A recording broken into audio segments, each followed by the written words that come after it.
Hi ಎಲ್ಲರಿಗೂ ನಮಸ್ಕಾರ. Welcome to my YouTube channel.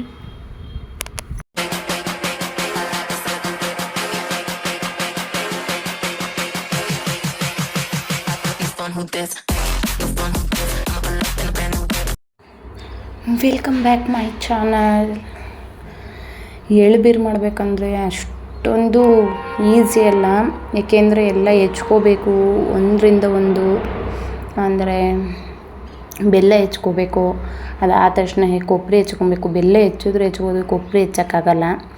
ಹಾಗಾಗ್ಬಿಟ್ಟು ಲೇಟ್ ಆಗುತ್ತೆ ಅಂದ್ಬಿಟ್ಟು ನಾನೇನು ಮಾಡಿದೆ, ಫಸ್ಟು ತಿಂಡಿ ಮಾಡ್ಕೊಂಬಿಟ್ಟು ತಿಂಡಿ ತಿಂದ್ಬಿಟ್ಟು ಕೂತ್ಕೊಂಡ್ಬಿಟ್ರೆ ಮಧ್ಯಾಹ್ನದ ಗಂಟೆ ಹೆಚ್ಬೋದು. ಮಧ್ಯಾಹ್ನ ಎಲ್ಲ ಹೆಚ್ಚಾದ್ಮೇಲೆ ಮತ್ತೆ ಬಂದು ಅಡುಗೆ ಮಾಡ್ಕೊಬೋದು ಅಂದ್ಬಿಟ್ಟು ತಿಂಡಿ ಮಾಡೋಣ ಅಂದ್ಬಿಟ್ಟು ಫಸ್ಟು ತಿಂಡಿಗೆ ಹೆಚ್ಕೊತಾ ಇದ್ದೀನಿ. ಸದ್ಯಕ್ಕೆ ಯಾವುದು ಬೇಗ ಆಗೋಂಥ ತಿಂಡಿ ಇರಲಿಲ್ಲ, ಹಾಗಾಗಿ ಮನೇಲೂ ಐಟಮ್ಸ್ ಇರಲಿಲ್ಲ, ಸಂತೆ ಹಾಕ್ಸಿರ್ಲಿಲ್ಲ, ಸಂತೆಗೆ ಹೋಗ್ಬೇಕಿತ್ತು. ಹಾಗಾಗಿ ಏನು ಮಾಡೋದು, ಟೊಮಟೊ ಬಾತ್ ಮಾಡೋಣ ಅಂದ್ಬಿಟ್ಟು ಟೊಮಟೊ ಬಾತ್ ಮಾಡ್ತಾ ಇದ್ದೀನಿ. ಟೊಮಟೊ ಬಾತ್ಗೆಲ್ಲ ಹೆಚ್ಕೊತಾ ಇದ್ದೀನಿ. ಅದೇ ಆಯಿತು ಟೈಮು. ತಿಂಡಿ ಮಾಡೋರು ಯಾರು ಇದ್ದುಬಿಟ್ಟಿದ್ರೆ ಬೇಗೆಲ್ಲ ಹೆಚ್ಕೊಬೋದು. ಎಲ್ಲ ನಾವೇ ಹೆಚ್ಕೊಂಡು ಒಬ್ಬರೇ ಎಲ್ಲ ಮಾಡ್ಕೊತೀವಿ ಅಂದರೆ ಅಪ್ಪ ಆಗಲ್ಲ. ತಿಂಡಿ ಮಾಡಿಕೊಂಡು, ಮಕ್ಕಳು ನೋಡಿಕೊಂಡು, ಕೆಲಸ ನೋಡಿಕೊಂಡು, ಹಸ್ಬೆಂಡಿಗೆ ತಿಂಡಿ ಮಾಡಿಕೊಟ್ಟು, ಮತ್ತು ಆ ಪಾತ್ರೆ ಎಲ್ಲ ತೊಳ್ಕೊಂಡು ಹಬ್ಬದ ಕೆಲಸ ಮಾಡ್ಕೊತೀವಿ ಅಂದರೆ ಆಗಲ್ಲ. ಹಾಗಾಗಿ ಬೇಗ ತಿಂಡಿ ಮಾಡಿಬಿಟ್ಟು ಹಬ್ಬದ ಕೆಲಸ ಸ್ಟಾರ್ಟ್ ಮಾಡೋಣ ಅಂತ ಮಿಕ್ಸಿಗೆ ಹಾಕ್ಕೊತಾ ಇದ್ದೀನಿ. ಎಲ್ಲದನ್ನೂ ಸ್ವಲ್ಪ ಮಿಕ್ಸ್ ಮಾಡ್ಕೊಂಬಿಟ್ಟು ಪಟ್ ಅಂತ ಒಗ್ಗರಣೆಗೆ ಹಾಕಿ ಬಿಡೋಣ ಬೇಗ ಅಂತ.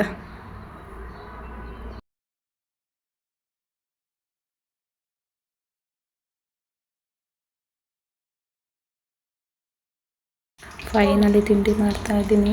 ಕಡಲೆ ಬೀಜ ಹಾಕ್ಕೊಂಡು, ಸ್ವಲ್ಪ ಮಸಾಲೆ ಐಟಮ್ಸ್ ಹಾಕ್ಕೊಂಡು, ಶುಂಠಿ ಬೆಳ್ಳುಳ್ಳಿ ಪೇಸ್ಟ್ ಮಾಡ್ಕೊಂಡಿದ್ದೆ ಅದು ಹಾಕ್ಕೊಂಡು, ಟೊಮೊಟೊ ಈರುಳ್ಳಿ ಹಾಕ್ಕೊಂಡು ಮಿಕ್ಸ್ ಮಾಡ್ತಾ ಇದ್ದೀನಿ. ಬೇಗ ತಿಂಡಿ ಮಾಡಿಬಿಟ್ಟು ಕೂರೋಣ ಅಂತ. ಅದಕ್ಕೆ ನಾನು ಸ್ವಲ್ಪ ಮಸಾಲೆ ಹಾಕ್ಕೊಂಡೆ, ಚಿಕನ್ ಮಸಾಲ, ಆಮೇಲೆ ರುಬ್ಬಿರೋದನ್ನ ಹಾಕ್ಕೊಂಡ್ಬಿಟ್ಟು ಮಿಕ್ಸ್ ಮಾಡಿಬಿಟ್ಟು ಫೈನಲಿ ಅಡುಗೆಗೆಲ್ಲ ರೆಡಿ ಮಾಡಿಕೊಂಡು ಅಕ್ಕಿ ಹಾಕಿ ಅದರೊಳಗೆ ಫಸ್ಟ್ ಟೊಮಟೊ ಬಾತ್ ಆದರೆ ಸಾಕು ಅಂದ್ಕೊಂಡೆ ನಾನು. ಯಾಕೆಂದ್ರೆ ಎಳ್ಬೀರು ಮಾಡೋಕೆ ಅಷ್ಟೊಂದು ಅದ್ರ ಜೊತೆ ಹಪ್ಳನೂ ಹಾಕ್ಕೊಂಡೆ ಸೈಡ್ಗೆ. ಫಸ್ಟ್ ಈ ಥರ ಒಂದು ಕೊಬ್ಬರಿ ತೊಗೊಂಡೆ, ತುರ್ಕೊಳ್ಳೋಣ ಅಂತ ತೊಗೊಂಡೆ, ಆದರೆ ತುರಿಯೋಕ್ಕಾಗಲಿಲ್ಲ. ಪರವಾಗಿಲ್ಲ. ಇನ್ನೊಂದೇನು ಗೊತ್ತಾ, ತುರಿದ್ರೆ ಟೇಸ್ಟ್ ಹೋಗುತ್ತೆ. ಬೇರೆಯವರಿಗೆ ಯಾಕೋ ಗೊತ್ತಿಲ್ಲ, ನನಗೆ ಮಾತ್ರ ಕೊಬ್ಬರಿ ಮೇಲ್ಗಡೆನೆಲ್ಲ ರಿಮೂವ್ ಮಾಡಿಬಿಟ್ಟು ಕಟ್ ಮಾಡಿದ್ರೆ ಟೇಸ್ಟ್ ಹೋಗುತ್ತೆ. ಹಾಗಾಗಿ ನಾನು ಅದು ತುರಿಯೋಕ್ಕೆ ಹೋಗಲಿಲ್ಲ, ಸುಮ್ಮನೆ ಸಾಕು ಅಂದ್ಬಿಟ್ಟು ಹೆಚ್ಚೋಕ್ಕೆ ಇದು ಮಾಡಿದೆ. ಅಲ್ಲಿ ನೋಡಿ ಅದು ಹೆಂಗೆ ಆಡ್ತಿದ್ದೀನಿ, ಅದು ನನಗೆ ಆ ಥರ ಆಗ್ತಿರೋದಕ್ಕೆ ತುರಿಮಣಿ ಹೆಚ್ಚೋಕ್ಕೆ ಆಗ್ತಾಯಿಲ್ಲ. ಇದೆ ನೋಡಿ ಕೊಬ್ಬರಿ ತುರಿಯೋದು. ಆಲ್ಮೋಸ್ಟ್ ಎಲ್ಲರ ಮನೇಲೂ ಇದೆ ಅನಿಸುತ್ತಿದ್ದು, ಇದ್ದೇ ಇರುತ್ತೆ. ಹಳ್ಳಿ ಕಡೆನೂ ಇರುತ್ತೆ, ಸಿಟಿ ಕಡೆನೂ ಇರುತ್ತೆ. ಸಿಟಿ ಕಡೆ ಸ್ವಲ್ಪ ಫ್ಯಾನ್ಸಿ ಆಗಿರುತ್ತೆ, ಹಳ್ಳಿ ಕಡೆ ಇದೆ. ನಾನು ಯೂಸ್ ಮಾಡೋದು ಇದೆ. ನೀವು ನೋಡ್ತಾ ಇದ್ದೀರಲ್ಲ, ಆಗ ಸ್ವಲ್ಪ ಅಂದರೆ ಇದಿದೆಯಲ್ಲ ಕೊಬ್ಬರಿನ, ಅದನ್ನು 2 ಭಾಗ ಮಾಡ್ಕೊತಾ ಇದ್ದೀನಿ. ಇಲ್ಲಾಂದರೆ ಕೆಲವರು ಚೆಚ್ಕೊತಾರೆ, ಚೆಚ್ಚಿದ್ರೆ ಅಷ್ಟು ಚೆನ್ನಾಗಿರಲ್ಲ. 2 ಭಾಗ ಮಾಡಿಕೊಂಡು ಹೆಚ್ಚಿದ್ರೆ ಚೆನ್ನಾಗಿ ಬರುತ್ತೆ. ಲೈನ್ ಪ್ರಕಾರ ಕಟ್ ಮಾಡ್ಬೋದು. ನೋಡಿ ಆ ಥರ ಕಟ್ ಮಾಡಿಕೊಂಡು ಇಟ್ಕೊಬೋದು. ನೋಡಿ ಈ ಥರ ಲೈನಕ್ಕೆ ಕಟ್ ಮಾಡ್ಬೋದು. ಯಪ್ಪ ಅದು ಕಟ್ ಮಾಡೋಕೆ ಆಗ್ತಾಯಿರಲಿಲ್ಲ. ಆ ತುರಿಮಣಿ ಬೇರೆ ಅಳ್ಳಾಡ್ತೈತೆ, ಕೈ ಕುಯ್ಕೊಂಡು ಏನು ಅಂದ್ಬಿಟ್ಟು ನಾನು ಸ್ವಲ್ಪ ಗಾಬರಿಲೇ ಕಟ್ ಮಾಡ್ತಾಯಿದ್ದೆ. ಆದರೂ ಅಲ್ಲಲ್ಲೇ ಮುರಿದೋಗ್ತಾ ಇತ್ತು. ಅದು ಸಣ್ಣ ಪೀಸ್ಗಳಾಗಿ ಕಟ್ ಮಾಡೋಣ ಅಂದ್ಬಿಟ್ಟು ಕಟ್ ಮಾಡಿಕೊಂಡೆ. ಆದರೂ ಸ್ವಲ್ಪ ನಿಲ್ಲಿಸ್ಕೊಂಡು ಕಟ್ ಮಾಡ್ತಾಯಿದ್ದೀನಿ. ಅಂದರೆ ಈ ಕೆಲವರು ಏನು ಮಾಡ್ತಾರೆ ಅಂದರೆ ಕೊಬ್ಬರಿನ ಆವಾಗಲೇ ಹೆಚ್ಚಿಬಿಟ್ಟು ಆವಾಗಲೇ ಎಳ್ಬೀರು ಮಾಡ್ತಾರೆ. ಆ ಥರ ಮಾಡೋಕ್ಕೆ ಹೋಗ್ಬೇಡಿ. ಕೊಬ್ಬರಿನ ಹೆಚ್ಚಿಬಿಟ್ಟು ಒಂದು 5 ದಿನನಾದರೂ ಒಣಗಿಸಿ. ಕೊಬ್ಬರಿನ ಒಣಗಿಸಿದ್ರೆ ಚೆನ್ನಾಗಿ ತಿನ್ನೋಕ್ಕೆ ಟೇಸ್ಟಿಯಾಗಿರುತ್ತೆ. ಬಿಸಿಲಲ್ಲಿ ಸ್ವಲ್ಪ ಒಣಗಿಸಿ, ಬಿಸಿಲಲ್ಲಿ ಬೆಲ್ಲ ಕೊಬ್ಬರಿ 2 ಒಣಗಿಸಿ, ಟೇಸ್ಟಿಯಾಗಿರುತ್ತೆ. ಯಾವ್ಯಾವ ಥರ ಎಳ್ಬೀರು ಮಾಡ್ತಾರೆ ಅಂತ ಗೊತ್ತಿಲ್ಲ, ಬಟ್ ನಾವು ಇದೇ ಥರ ಎಳ್ಬೀರು ಮಾಡೋದು. ಇದು ಟೇಸ್ಟಿಯಾಗಿರುತ್ತೆ. ವರ್ಷದ ಮೊದಲನೇ ಹಬ್ಬ ನೋಡಿ ಆ ಥರ ಕಟ್ ಮಾಡಿದರೆ ಪೀಸ್ ಪೀಸಾಗಿ ಚೆನ್ನಾಗಿ ಬರುತ್ತೆ. ವರ್ಷದ ಮೊದಲನೇ ಹಬ್ಬ ಸಂಕ್ರಾಂತಿ ಹಬ್ಬ. ಇನ್ನೊಂದೇನು ಗೊತ್ತಾ, ಸಂಕ್ರಾಂತಿ ಏನಕ್ಕೆ ಮಾಡ್ತಾರೆ ಅಂತ ಗೊತ್ತಾ? ಆಲ್ಮೋಸ್ಟ್ ಅಲ್ಲಿ ಕೆಲವ್ರಿಗೆ ಗೊತ್ತಿರುತ್ತೆ ಅನಿಸುತ್ತೆ ಸಂಕ್ರಾಂತಿ ಏನಕ್ಕೆ ಮಾಡ್ತಾರೆ ಅಂತ. ಸಂಕ್ರಾಂತಿ ಹಬ್ಬದಲ್ಲಿ ಎಳ್ಳು ಬೀರನ್ನೇ ಯಾಕೆ ತಿನ್ಬೇಕಂತ ಗೊತ್ತಾ? ಏನಕ್ಕೆ ಅಂದರೆ ಆವಾಗ ಹಿಮ ಬೀಳ್ತಾ ಇರುತ್ತೆ, ಸೂಡ್ರು, ನಮ್ಮ ಹಳ್ಳಿ ಕಡೆ ಲ್ಯಾಂಗ್ವೇಜಲ್ಲಿ ಹೇಳ್ಬೇಕಂದ್ರೆ ಸೂಡ್ರು ಅಂತಾರೆ, ಸೂಡ್ರು ಬೀಳ್ತಾ ಇರುತ್ತೆ. ಅವಾಗ ಕೈ ಕಾಲೆಲ್ಲ ಬಿರ್ತಿರುತ್ತೆ. ಅದಕ್ಕೆ ನಾವು ವ್ಯಾಸ್ಲಿನ್ ಅಂತೆ ಅದು ಇದು ಎಲ್ಲ ಹಚ್ಕೊತೀವಿ. ಆದರೆ ಹಳೇ ಕಾಲದಲ್ಲಿ ಅದೆಲ್ಲ ಇರಲಿಲ್ಲ, ವ್ಯಾಸ್ಲಿನೆಲ್ಲ ಹಚ್ಕೊಳ್ಳೋದು. ಹಾಗಾಗ್ಬಿಟ್ಟು ಈ ಎಳ್ಳು ಮತ್ತು ಈ ಕೊಬ್ಬರಿ, ಈ ಕಡಲೆ ಬೀಜ ಅದರಲ್ಲೆಲ್ಲ ಎಣ್ಣೆ ಅಂಶ ಜಾಸ್ತಿ ಇರುತ್ತೆ. ಹಾಗಾಗಿ ಅಂದರೆ ಇವ್ರು ವ್ಯಾಸ್ಲಿನಲ್ಲಿ ಹಚ್ಕೊಂಡು ಹಾಳು ಮಾಡ್ಕೊತಾರೆ ಅಂದ್ಬಿಟ್ಟು ಹಿರಿಯರು ಈ ಥರ ಒಂದು ಸಂಪ್ರದಾಯ ಮಾಡಿದ್ರೆ ಮಾಡ್ಕೊಂಡು ತಿಂತಾರಲ್ಲ, ಆವಾಗ ಬಾಡಿಗೆ ಏನಾಗುತ್ತೆ, ಎಣ್ಣೆ ಅಂಶ ಇರುತ್ತೆ. ಆವಾಗ ಏನಾಗುತ್ತೆ, ಅಷ್ಟು ಮೈಕೈ ಬಿರಿಯಲ್ಲ, ಬೀರೋದ್ರೂ ಅಷ್ಟು ಬಿರಿಯಲ್ಲ, ಆ ಸೂಟಿಗೆಲ್ಲ ಹೊಂದ್ಕೊಂಬಿಡುತ್ತೆ ಮೈ. ನಮ್ಮ ಬಾಡಿ ಏನಾಗುತ್ತೆ, ಏನೇ ಬಂದರೂ ಸ್ವಲ್ಪ ಹೊಂದ್ಕೊಳ್ಳುತ್ತೆ. ಇಲ್ಲಾಂದರೆ ಕೆಲವ್ರು ಮಕ್ಳದಂತೂ ನೋಡೋಕ್ಕಾಗಲ್ಲ, ದೊಡ್ಡವ್ರದಂತೂ ಅಲ್ಲಲ್ಲೇ ಬೀರ್ತಿರುತ್ತೆ. ಈ ಹಳ್ಳಿ ಕಡೆ ಅಂದರೆ ಹೊಲ್ದಲ್ಲಿ ಕೆಲಸ ಮಾಡೋಕ್ಕೆ ತುಂಬ ಹೋಗ್ತಾರೆ. ಹಾಗಾಗಿ ಯಪ್ಪ ಈ ಟೈಮಲ್ಲೇ ಕಣ ಎಲ್ಲ ಮಾಡ್ಕೊಂಡಿರ್ತಾರ, ಆ ಧೂಳಿಗೆಲ್ಲ ಮೈಕೈ ಎಲ್ಲ ಬಿರ್ತು. ಒಬ್ಬೊಬ್ರಿಗೆ ಇನ್ನೊಂದು ಏನು ಗೊತ್ತು, ಒಬ್ಬೊಬ್ರು ಮೈಕೈ ಎಲ್ಲ ಬಿರ್ತರೆ ಅಲ್ಲಲ್ಲೇ ಸ್ವಲ್ಪ ಬ್ಲಡ್ ಬರೋ ಥರ ಆಗ್ತಿರುತ್ತೆ, ತುಂಬ ಬಿರಿಯುತ್ತೆ. ಹಾಗಾಗ್ಬಿಟ್ಟು ಹಿರಿಯರು ಈ ಕೆಲಸ ಮಾಡಿದ್ದಾರೆ, ಬೀರೆಳ್ಳು ಮಾಡಿಬಿಟ್ರೆ ತಿನ್ಬೋದಂತ. ಅವರೇನೋ ಮಾಡಿಬಿಟ್ರು, ಮಾಡೋದಿದೆಯಲ್ಲ, ಹೇಳ್ತಾರೆ ಗಂಡಸರು ಏನು ಮಾಡ್ತೀರಾ ಅಂತ. ಇದನ್ನೆಲ್ಲ ಹೆಚ್ಕೊಂಡು ಮಾಡೋದಿದೆಯಲ್ಲ, ಸಣ್ಣ ಕುಯ್ಯೋಕ್ಕೆ ಪೇಷನ್ಸ್ ಬೇಕು. ಅಂತೂ ಕೊನೆಗೂ ಕಟ್ ಮಾಡಿದೆ. ತುಂಬ ಜಾಸ್ತಿ ದಪ್ಪ ಕಟ್ ಮಾಡಿದ್ದೀನಿ ಅನಿಸುತ್ತೆ ಅಲ್ಲ. ಇನ್ನೂ ಚಿಕ್ಕದಾಗಿ ಕಟ್ ಮಾಡ್ತಾರೆ, ನಾನು ಇನ್ನೂ ಚಿಕ್ಕದಾಗಿ ಕಟ್ ಮಾಡ್ಬೋದಿತ್ತು. ಆದರೆ ಏನಾಯಿತು ಅಂದರೆ ಆ ತುರೆಮಣಿ ಇದೆಯಲ್ಲ, ಅದು ನನಗೆ ಕೈ ಕೊಟ್ಟಿದ್ದು, ಅದು ನನಗೆ ಎಫೆಕ್ಟ್ ಆಗಿದ್ದು. ಹಾಗಾಗಿ ಆಯಿತು, ಎಲ್ಲ ಪ್ಲೇಟಿಗೆ ಹಾಕ್ಕೊಂಡೆ. ಇದನ್ನು ಒಣ ಹಾಕಬೇಕು. ಬಿಸಿಲು ಬೇರೆ ಇಲ್ಲ ಗೊತ್ತಾ ಇವತ್ತು. ನನ್ನ ದುರಾದೃಷ್ಟ ಅನಿಸುತ್ತೆ, ಬಿಸಿಲಿಲ್ಲ. ನಾನು ಕ್ಲೀನಾಗಿ ಎಲ್ಲ ಹೆಚ್ಚಬೇಕಾದ್ರೆ ಬಿಸಿಲಿತ್ತು, ನಾನು ಹೆಚ್ಚೆಲ್ಲ ಆದಮೇಲೆ ಬಿಸಿಲೇ ಇಲ್ಲ ಮಾರಾಯ. ಹೆಂಗೆ ಒಣಗೋಕ್ಕಾಗುತ್ತೆ ಬಿಸಿಲಿಲ್ಲ ಅಂದರೆ? ನೋಡಿ ಜಿಡ್ ಇನ್ನೂ ಕೈಯಲ್ಲಿ ಹಾಗೇ ಇದೆ. ನಾಳೆ ಒಣಾಕೋಣ ಅಂದ್ಬಿಟ್ಟು ಸುಮ್ಮನಿದ್ದೀನಿ. ಇನ್ನೇನು ಮಾಡೋಕ್ಕಾಗುತ್ತೆ, ನಾಳೆನೇ ಒಣಾಕಬೇಕು. ಈಗ ಬಿಸಿಲಿಲ್ಲ ಅಂತೂ ನೋಡ್ತಾ ಇದ್ದೀನಿ, ಬಿಸಿಲು ಬಂದರೆ ಸಾಕು ಅಂತ. ದೇವರೇ ಬಿಸಿಲು ಬರಲಿ ಕಣಪ್ಪ. ಬೆಲ್ಲ ಮಾಡೋಕ್ಕೆ ಗುಂಡು ಬೆಲ್ಲ ತರ್ತಾರಲ್ಲ ಸಾಮಾನ್ಯ, ನಂಗೆ ಗುಂಡು ಬೆಲ್ಲ ಬೇಡ ಅಂತ ಈ ಥರ ಬಾಕ್ಸ್ ಟೈಪಿನ ತೊಗೊಂಬಂದಿದ್ದೀನಿ. ಅಂದರೆ ಇದು ಸ್ವಲ್ಪ ಉಪ್ಪು ಇರುತ್ತೆ ಇದರಲ್ಲಿ. ಏನಕ್ಕೆ ಬಾಕ್ಸ್ ಟೈಪಿನ ತೊಗೊಂಬಂದಿದ್ದೀನಿ ಅಂದರೆ ಬೇಗ ಹೆಚ್ಚೋಕ್ಕೆ ಈಸಿ ಆಗುತ್ತೆ. ಇದು ಬೇಗ ಸಾಫ್ಟಾಗಿರುತ್ತೆ, ಕೈಯಲ್ಲಿ ಮುರಿದ್ರೇ ಮುರ್ಕೊಂಡು ಹೋಗುತ್ತೆ ಇದು ಬೆಲ್ಲ, ಅಷ್ಟೊಂದು ಸಾಫ್ಟ್ ಇದೆ ಇದು. ಇದನ್ನು ಹೆಚ್ಚಬೇಕು. ಫೈನಲಿ ಇದಾಯಿತು, ಹೆಂಗೋ ಇದನ್ನು ಹೆಚ್ಚಬೇಕು. ಆದರೂ ಸ್ವಲ್ಪ ದಪ್ಪ ಹೆಚ್ಚಿದ್ದೀನಲ್ವಾ.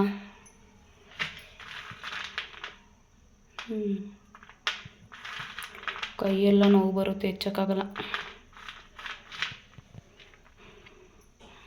ಬೆಲ್ಲ ರೆಡಿ ಮಾಡ್ಕೊಂಬರೋಣ.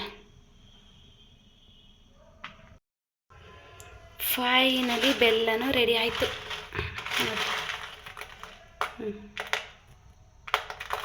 ಬೆಲ್ಲ ಸ್ವಲ್ಪ ಪರವಾಗಿಲ್ಲ, ಒಂದು ರೇಂಜಿಗೆ ಸಣ್ಣಕ್ಕೆ ಹೆಚ್ಚಿದ್ದೀನಿ.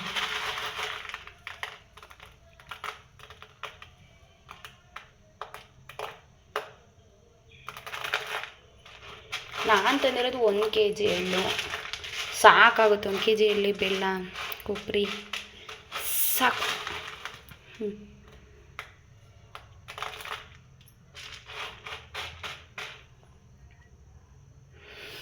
ಇದೇನು ಗೊತ್ತಾ, ಬೆಲ್ಲದ ಪುಡಿ.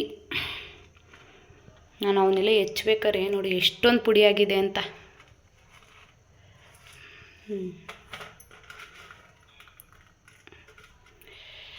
ಇದನ್ನೇನು ಮಾಡ್ತೀನಿ ಅಂದರೆ ಹಬ್ಬದ ದಿನ ಪಾಯಸ ಮಾಡ್ತೀನಿ. ಪಾಯಸ ಮಾಡೋಕೆ ಹಾಕ್ಕೊತೀನಿ ಅಷ್ಟೇ. ಸುಮ್ಮನೆ ಏನಕ್ಕೆ ವೇಸ್ಟ್ ಮಾಡೋದು.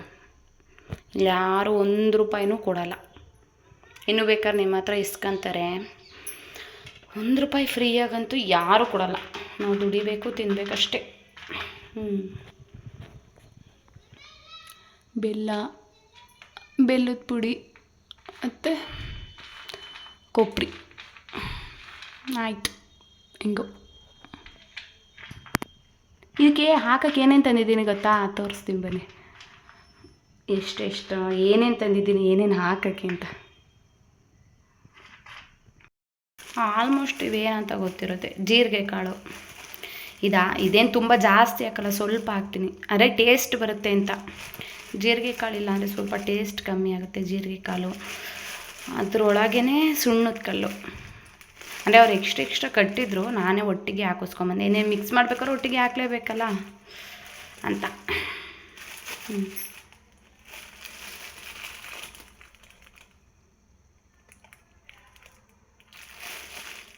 ಓಪನ್ ಮಾಡ್ತೀನಿ.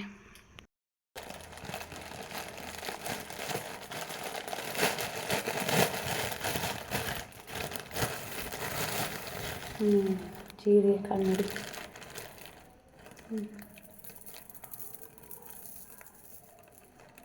ಜೀರಿಗೆ ಕಾಳು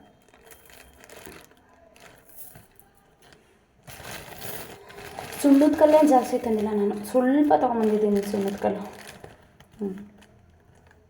ನೋಡ್ತಾ ಇದ್ದೀರಾ, ಸ್ವಲ್ಪ ಸುಣ್ಣದ ಕಲ್ಲು ತೊಗೊಂಬಂದಿದ್ದೀನಿ, ಜಾಸ್ತಿ ಏನು ಬೇಡ ಅಂತ.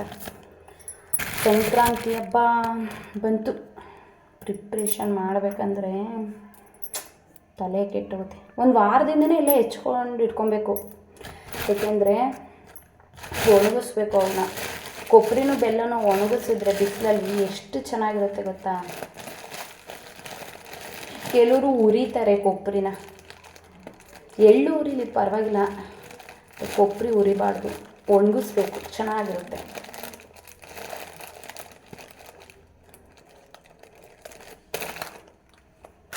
ಮತ್ತು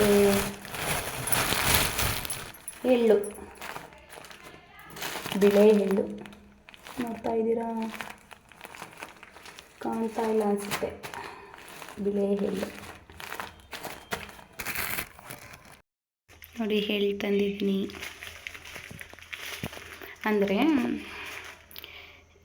ಕರೆ ಎಳ್ಳು ಆಲ್ಮೋಸ್ಟ್ ಅಲ್ಲಿ ಯಾರು ಹಾಕಲ್ಲ, ಬಿಳೆ ಎಳ್ಳೇ ಹಾಕೋದು.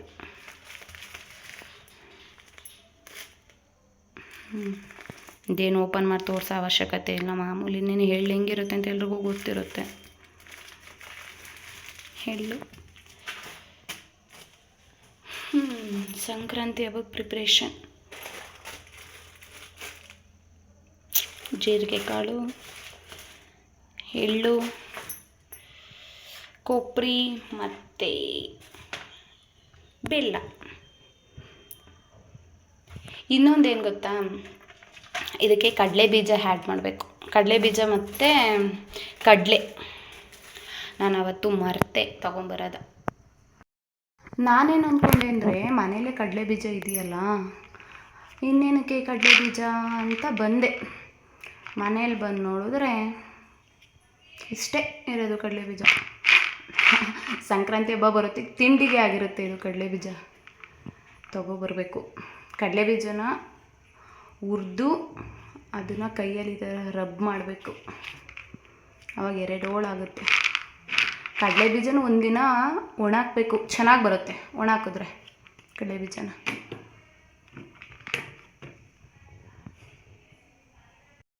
ಆ್ಯಕ್ಚುಲಿ ನಾನು ಮನೇಲಿ ಕಡಲೆ ಇದೆ ಅಂತ ಬಂದೆ, ಕಡಲೆ ಇಲ್ಲ. ನಾನೇನು ಅಂದ್ಕೊಂಡಿದ್ದೆ ಗೊತ್ತಾ, ಕಡಲೆಬೇಳೆ ನೋಡಿಬಿಟ್ಟು ಕಡಲೆ ಇದೆ ಅಂದ್ಕೊಂಡಿದ್ದೀನಿ. ಆದರೆ ಮನೇಲಿ ಕಡಲೆ ಇಲ್ಲ, ಕಡಲೆ ತೊಗೊಬರ್ಬೇಕು. ಕಡಲೆನೂ ಬಿಸಿಲಿಗೆ ಒಣಾಕಬೇಕು, ಕಡಲೆನೂ ಬಿಸಿಲಿಗೆ ಒಣಾಕಿ ಏನು ಮಾಡಿ ಗೊತ್ತಾ, ಯಾವುದೇ ಆಗಲಿ ಬಿಸಿಲಿಗೆ ಒಣಾಕಿ. ಎಳ್ಳು ಮತ್ತು ಜೀರಿಗೆ ಕಾಳು 2 ಬಿಟ್ಬಿಟ್ಟು ಇನ್ನೆಲ್ಲವೂ ಬಿಸಿಲಿಗೆ ಒಣಾಕಿ. ಇದು ನನ್ನ ಫ್ರೆಂಡ್ ಕೊಡಿಸಿದ್ದು, ನನ್ನ ಸೋಲ್ ಮೇಟ್ ಬಿಂದು. ನಾವು ಹೊಸ್ದಾಗಿ ಮನೆ ಮಾಡಿದ್ವಿ, ಅವಳು ಬಂದಿದ್ಲು, ತಗೊಬಂದಿದ್ಲು. ಇಲ್ಲ ಆ್ಯಕ್ಚುಲಿ ನಾವೇ ಹೋಗಿದ್ವಿ ತೊಗೊಬರೋಕ್ಕೆ. ನಾನು ಅವಳು ಮನೆಗೆ ಏನೇನು ಬೇಕು ಐಟಮ್ ಎಲ್ಲ ತೊಗೊಬರೋಕ್ಕೆ ಹೋಗಿದ್ವಿ. ಆವಾಗ ಕುಡಿಸಿದ್ಲು, ಇಟ್ಟಿದ್ದೀನಿ, ಯೂಸೇ ಮಾಡಿಲ್ಲ. ರಿಯಾ ಒಂದು ಸತಿ ಹಾಲು ಕುಡ್ದಿದ್ಲು ಅಷ್ಟೇ ಅದರಲ್ಲಿ, ಮತ್ತು ಯೂಸೇ ಮಾಡಿಲ್ಲ. ನಾನು ಅಡುಗೆ ಮನೆಗೆ ತೋರ್ಸೋಕ್ಕೆ ಅಡುಗೆ ಮನೆ ಫುಲ್ ಗಲೀಜಾಗಿ ಇಟ್ಕೊಂಡ್ಬಿಟ್ಟಿದ್ದೀನಿ. ಇನ್ನು ಅಡುಗೆ ಮನೆ ಕ್ಲೀನ್ ಮಾಡಿಲ್ಲ. ಪಪ್ಪರಿಗೆ ಅಂತ ತೊಗೊಂಬಂದಾಗ ಎಲ್ಲ ಇಲ್ಲೇ ಇರ್ತೀನಿ. ಹಣ್ಗಳು ತುಂಬ ಇದ್ದು ಹಣ್ಗಳನ್ನೆಲ್ಲ ಇದು ಮಾಡಿದ್ದೀನಿ. ಖಾಲಿ ಆಯಿತು, ತರಿಸ್ಬೇಕು.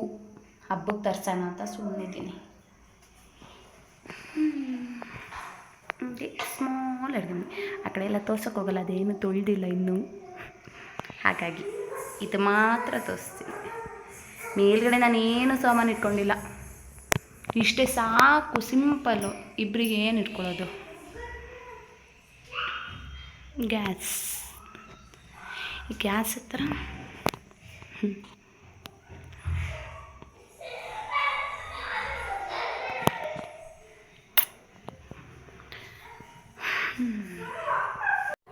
ಆವಾಗಲೇ ಕಪ್ಗಳು ತೋರಿಸಿದ್ನಲ್ಲ, ಇದನ್ನು ಅಷ್ಟೇ.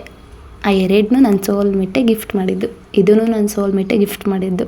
ಸೋಲ್ಮೇಟ್ ಅಂದರೆ ನನ್ನ ಫ್ರೆಂಡ್ ಬಿಂದು ಅಂತ, ಅವಳು. ಫೈನಲಿ ಹಬ್ಬಕ್ಕೆಲ್ಲ ರೆಡಿ ಆಯಿತು. ಎಳ್ಬೀರೆಲ್ಲ ಹೆಚ್ಚಿ ಒಣ ಹಾಕೋಕ್ಕೆ ಅಂತ ಬಿಸಿಲಿಗೆ ಇಟ್ಟಿದ್ದೀನಿ. ಬಿಸಿಲು ಬಂದಿಲ್ಲ, ಕಾಯ್ತಾ ಇದ್ದೀನಿ. ಅಪ್ಪ ಇಷ್ಟೆಲ್ಲ ಹೆಚ್ಚಿದ್ದೀವಿ. ಕೈಯೆಲ್ಲ ಎಷ್ಟು ಕೆಂಪುಗಾಗಿತ್ತು ಗೊತ್ತಾ ನಂದು. ಆ ಕೊಬ್ಬರಿ ಹೆಚ್ಚಿದಾಗಲೇ ನಂಗೆ ಜಾಸ್ತಿ ಕೆಂಪುಗಾಗಿದ್ದು. ಆ ಸಣ್ಣ ಸಣ್ಣ ಪೀಸ್ ಮಾಡಬೇಕಿತ್ತಲ್ಲ, ಹಿಂಗೆ ಅಮ್ಕಿ ಕೈಯೆಲ್ಲ ಕೆಂಪುಗಾಗೋಗ್ಬಿಟ್ಟಿತ್ತು. ಬಿಸಿಲಿಗೆ ಒಣ ಹಾಕಿದ್ದೀನಿ. ಎಲ್ಲ ಬೇಡ್ಕೊಳ್ಳಿ ಬಿಸಿಲು ಬರಲಿ ಅಂತ, ಇಲ್ಲಾಂದರೆ ಚೆನ್ನಾಗಲ್ಲ ಗಾಯ್ಸ್ ಎಳ್ಬೀರು. ಹಾಗಾಗಿ ಇದು ಇವತ್ತಿನ ನನ್ನ ಲಾಗ್. ಯಾರಿಗೆಲ್ಲ ಇಷ್ಟ ಆಗಿದೆ ಸಬ್ಸ್ಕ್ರೈಬ್ ಮಾಡಿ, ಹಾಗೆ ಶೇರ್ ಮಾಡಿ. ನೀವೇನು ಮಾಡ್ತಾಯಿದ್ದೀರಾ ಗೊತ್ತಾ? ಸಬ್ಸ್ಕ್ರೈಬ್ ಮಾಡ್ತಾಯಿಲ್ಲ, ಸಬ್ಸ್ಕ್ರೈಬ್ ಮಾಡಿ. ಬಾಯ್.